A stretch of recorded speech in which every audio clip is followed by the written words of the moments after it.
नमस्कार 4 PM पर आप सभी का स्वागत है। उत्तर प्रदेश में बिजली की कीमतों में 30% तक की प्रस्तावित बढ़ोतरी ने न केवल आम जनता बल्कि राजनीतिक हलकों में भी हलचल मचा दी है।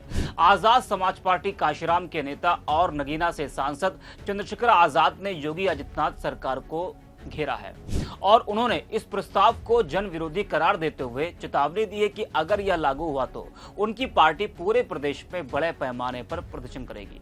आपको बता दें कि यह मुद्दा न केवल आर्थिक बल्कि सामाजिक और राजनीतिक दृष्टिकोण से भी महत्वपूर्ण है, क्योंकि यह उत्तर प्रदेश की 24 करोड़ जनता के जीवन को सीधे प्रभावित करता है। आपको बता दें कि Uttar Pradesh power corporation limited ने हाल ही में राज्य विद्युत नियामक आयोग में वित्तीय वर्ष 2025-26 के लिए संशोधित वार्षिक राजस्व आवश्यकता प्रस्ताव दाखिल किया है।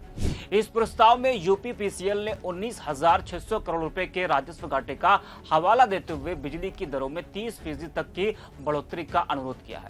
यह प्रस्ताव इस तथ्य पर आधारित है कि वित्तीय वर्ष 2023-24 में यूपीपीसीएल और उसकी सहायक बिजली वितरण कंपनियों डिस्कॉम्स का कुल खर्च 1,07,209 करोड़ रुपए का है। जी हाँ, जबकि राजस्व केवल 67,955 करोड़ रुपए प्राप्त हुआ है। इससे 39,254 करोड़ रुपए का घाटा हुआ, जिसमें से राज्य सरकार ने 19,494 करोड़ रुपए की सब्सिडी प्रदान की। इसके बावजूद 5,910 करोड़ रुपए का घाटा बरकरार रहा और मार्च 2024 तक यूपीपीसीएल का कुल नुकसान 1,10,000 करोड़ रुपए को पार कर गया। जी हाँ, यूपीपीसीएल का दावा है कि बिजली बिलों की वसूली केवल 88% की हो गई है, जिसके कारण घाटा बढ़कर 13,542 करोड़ रुपए हो गया है। इसके अलावा 54,24,000 उपभोक्ताओं ने एक बार भी बिल का भुगतान नहीं किया, जिससे 36,353 करोड़ रुपए का बकाया हो गया है। साथ ही 78,65,000 उपभोक्ताओं ने पिछले 6 महीने से बिल जमा नहीं किया है, जिससे 36,117 करोड़ रुपए का अतिरिक्त बकाया जमा हो गया है। इन आंकड़ों के आधार पर यूपीपीसीएल ने बिजली दरों में बढ़ोतरी को जरूरी बताया है, जिसको लेकर नगीना से सांसद और आजाद समाज पार्टी के नेता चंद्रशेखर आजाद ने इस प्रस्ताव को जनता के खिलाफ साजिश करार दिया है और उन्होंने अपने सोशल मीडिया अकाउंट एक्स पर लिखा है कि उत्तर प्रदेश की जनता पहले ही बेरोजगारी, महंगाई और भ्रष्टाचार से जूझ रही है। ऊपर से अब सरकार बिजली को गरीबों की पहुंच से दूर कर सिर्फ अमीरों के घरों की रौनक बनाना चाहती है और उन्होंने योगी सरकार पर आरोप लगाया कि यह कदम आम जनता, किसानों, मजदूरों और छोटे व्यापारियों के हितों के खिलाफ है और यह केवल मुनाफाखोर कंपनियों को लाभ पहुंचाने के लिए उठाया जा रहा है। वहीं चंद्रशेखर ने यह भी कहा कि अगर यह प्रस्ताव लागू हुआ तो उनकी पार्टी पूरे प्रदेश में बड़े पैमाने पर जन आंदोलन शुरू करेगी।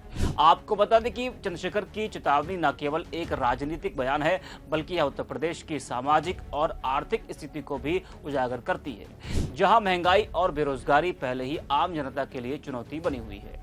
बता दें कि यदि यह प्रस्ताव लागू होता है तो यह उत्तर प्रदेश में बिजली उपभोक्ताओं के लिए 6 महीने के भीतर दूसरी बार दरों में बढ़ोतरी होगी। इससे पहले अप्रैल 2025 में फ्यूल सरचार्ज के रूप में 1.24% की वृद्धि की गई थी, जिसके तहत जनवरी 2025 के लिए 78.99 करोड़ रुपए की वसूली उपभोक्ताओं से की जा रही है। नई प्रस्तावित वृद्धि के तहत बिजली की दरें सभी श्रेणियां घरेलू, वाणिज्यिक, औद्योगिक और कृषि के लिए बढ़ सकती हैं। इससे तमाम तरह की दिक्कतें जन्म लेंगी। घरेलू उपभोक्ताओं, विशेष रूप से निम्न और मध्यम आय वर्ग के परिवारों को बिजली बिलों में 30% की वृद्धि का सामना करना पड़ सकता है। वहीं यदि किसी परिवार का मासिक बिल 1,000 रुपए है तो उसे 300 रुपए अतिरिक्त चुकाने पड़ सकते हैं। यह उन परिवारों के लिए विशेष रूप से कठिन होगा जो पहले ही महंगाई और बेरोजगारी से जूझ रहे हैं। वहीं उत्तर प्रदेश में कृषि और छोटे व्यवसायों पर बिजली की लागत का सीधा असर पड़ता है। निजी नलकूपों पर मुफ्त बिजली की योजना के बावजूद जिन किसानों का बकाया बिल बाकी है, उन्हें इसका लाभ नहीं मिलेगा। छोटे व्यापारियों के लिए बढ़ी हुई बिजली लागत उनके लाभ मार्जिन को और कम कर सकती है। बता दें कि भारी उद्योग और वाणिज्यिक उपभोक्ताओं के लिए बिजली दरों में वृद्धि से उत्पादन लागत बढ़ेगी, जिसका असर सीधा उपभोक्ता वस्तुओं की कीमतों पर पड़ेगा। इससे महंगाई को और बढ़ावा मिल सकता है। चंद्रशेखर आजाद की चेतावनी के अनुसार इस प्रस्ताव के खिलाफ बड़े पैमाने पर विरोध प्रदर्शन हो सकते हैं। यह न केवल आजाद समाज पार्टी बल्कि अन्य विपक्षी दलों और उपभोक्ता संगठनों को भी सरकार के खिलाफ एकजुट होने का अवसर दे सकता है। चंद्रशेखर आजाद अकेले नहीं है जो इस प्रस्ताव का विरोध कर रहे हैं। उत्तर प्रदेश राज्य विद्युत उपभोक्ता परिषद के अध्यक्ष अवधेश कुमार वर्मा वर्मा ने भी इस असंवैधानिक और जनविरोधी बताया है और उन्होंने कहा कि बिजली कंपनियों पर पहले से ही 33,122 करोड़ रुपए का सरप्लस है और इस आधार पर फ्यूल सरचार्ज या दर वृद्धि का कोई औचित्य नहीं है। वर्मा ने यह भी तर्क दिया है कि जून 2020 में बने फ्यूल सरचार्ज कानून का उल्लंघन करते हुए यह प्रस्ताव दाखिल किया गया है और इसे तत्काल खारिज किया जाना चाहिए।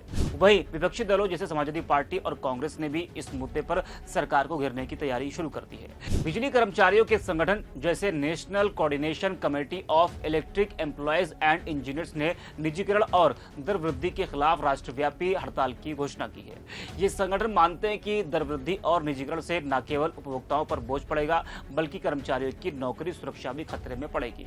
योगी आदित्यनाथ सरकार इस प्रस्ताव को लेकर कटघरे में है। एक और सरकार ने हाल के वर्षों में उपभोक्ताओं को राहत देने के लिए कई कदम उठाए, जैसे यूपी घरेलू बिजली बिल माफी योजना 2024, जिसके तहत बकाया बिलों पर सरचार्ज में 100% छूट दी जा रही है। इसके अलावा निजी नलकूपों वाले किसानों के लिए मुफ्त बिजली योजना भी शुरू की गई है। हालांकि इन योजनाओं का लाभ केवल उन उपभोक्ताओं को मिल रहा है जो अपने बकाया बिलों का भुगतान कर चुके हैं या निर्धारित किश्तों में भुगतान कर रहे हैं। दूसरी ओर यूपीपीसीएल का भारी वित्तीय घाटा सरकार के लिए एक बड़ी चुनौती है। सरकार का तर्क है कि सब्सिडी और वित्तीय सहायता के बावजूद बिजली कंपनियों की स्थिति सुधारने के लिए दर वृद्धि आवश्यक है। हालांकि यह कदम जनता के बीच सरकार की छवि को नुकसान पहुंचा सकता है, खासकर तब जब विपक्ष इसे मुनाफाखोर कंपनियों को लाभ पहुंचाने का आरोप लगा रहा है। उत्तर प्रदेश भारत का सबसे अधिक बिजली उपभोक्ताओं वाला राज्य है, जहां लगभग 3.45 करोड़ उपभोक्ता है। बिजली की मांग और आपूर्ति के बीच असंतुलन, बिजली चोरी, कुप्रबंधन और कोयले की कमी जैसे मुद्दों ने इस संकट को और गहरा दिया है। इसके अलावा राज्य में बेरोजगारी और महंगाई पहले से ही जनता के लिए चुनौती बनी हुई है। उत्तर प्रदेश में बिजली की दरों में 30% की प्रस्तावित बढ़ोतरी ने न केवल आर्थिक बल्कि सामाजिक और राजनीतिक दृष्टिकोण से भी एक संवेदनशील मुद्दा है। चंद्रशेखर आजाद और अन्य विपक्षी नेताओं के तीखे हमलों ने योगी सरकार को कटघरे में ला खड़ा किया है। यदि यह प्रस्ताव लागू होता है तो यह आम जनता, विशेष रूप से गरीबों, किसानों और छोटे व्यापारियों के लिए भारी बोझ साबित हो सकता है। दूसरी ओर यूपीपीसीएल का भारी वित्तीय घाटा और बिजली आपूर्ति की लागत एक प्रस्तावित चुनौती है। वहीं सरकार को इस मुद्दे पर सोच विचार कर फैसला लेने की आवश्यकता है ताकि उपभोक्ताओं के हितों की रक्षा हो और बिजली कंपनियों की वित्तीय स्थिति में सुधार हो। वहीं अब देखना होगा कि योगी सरकार एक बार फिर पहले से महंगाई के बोझ में दबी गरीब जनता को राहत देती है या एक बार फिर महंगाई के बोझ के नीचे आम जनता को दबाती है। यह तो आने वाला वक्त ही बताएगा। इस खबर में फिलहाल के लिए इतना ही। ऐसी तमाम राजनीतिक खबरों के लिए आप देखते रहिए 4PM। धन्यवाद आपका।